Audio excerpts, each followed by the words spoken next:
കാരുണ്യാഭിഷേകം, ആരാധിക്കുന്ന ജീവിതങ്ങളിൽ കാരുണ്യാഭിഷേകം, കാരുണ്യാഭിഷേകം.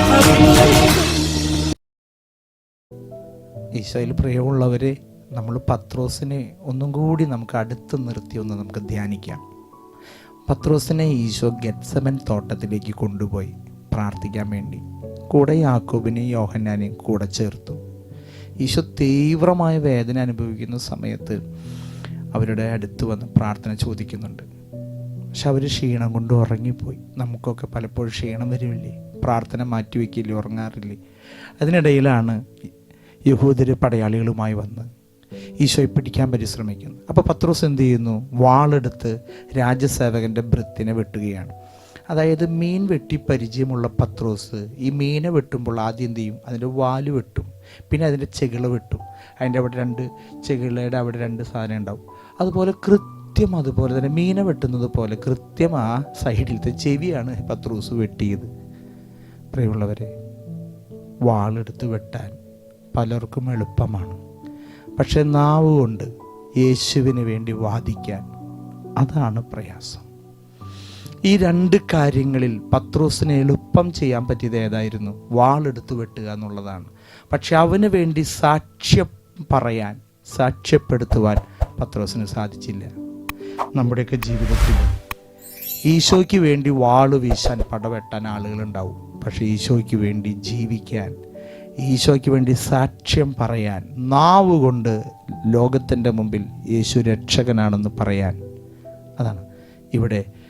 വാളെടുക്കാൻ വളർന്നെങ്കിലും ഈശോയ്ക്ക് വേണ്ടാത്ത അതായിരുന്നു. പക്ഷെ വേണ്ടത് എന്തായിരുന്നു? സാക്ഷ്യം പറയാൻ, സാക്ഷ്യമാകാൻ, ആ ജീവിതം കൊണ്ട് സാക്ഷ്യമാകാൻ പത്രോസിന് പറ്റിയില്ല. നമ്മുടെയും ജീവിതത്തിൽ പലപ്പോഴും നമുക്ക് സാക്ഷ്യമാകാൻ പറ്റുന്നില്ല. നമ്മളെ കണ്ടിട്ട് അവർ പറയണം, എന്തൊരു നല്ലൊരു അച്ഛൻ, എന്തൊരു നല്ലൊരു സിസ്റ്റർ, എന്തൊരു നല്ലൊരു സഹോദരൻ, യേശുവിൻ്റെ ആ ഒരു ജീവിതം. അപ്പം അതുകൊണ്ട് നമ്മുടെ ജീവിതം സാക്ഷ്യങ്ങളായി മാറട്ടെ. പ്രാർത്ഥിക്കാം. കർത്താവായ ഈശോയെ, പത്രോസ് അദ്ദേഹത്തിന് ഉണ്ടായ ആ ജീവിതത്തിലെ ആ ചെറിയ പാളിച്ച ഞങ്ങളുടെ ജീവിതത്തിൽ ഉണ്ടാകാതെ യേശുവിന് സാക്ഷ്യം വഹിക്കുന്നവരായി മാറുവാൻ ഒരു പ്രത്യേക കൃപ ഞങ്ങൾക്ക് നൽകണമെന്ന് താഴ്മയോടെ ഞങ്ങൾ ഈ ദിവസം പ്രാർത്ഥിക്കുന്നു.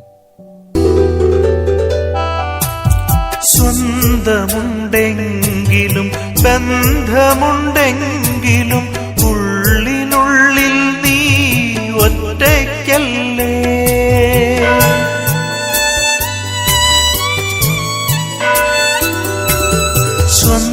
സ്വന്തമുണ്ടെങ്കിലും ബന്ധമുണ്ടെങ്കിലും ഉള്ളിനുള്ളിൽ നീ ഒറ്റയ്ക്കല്ലേ.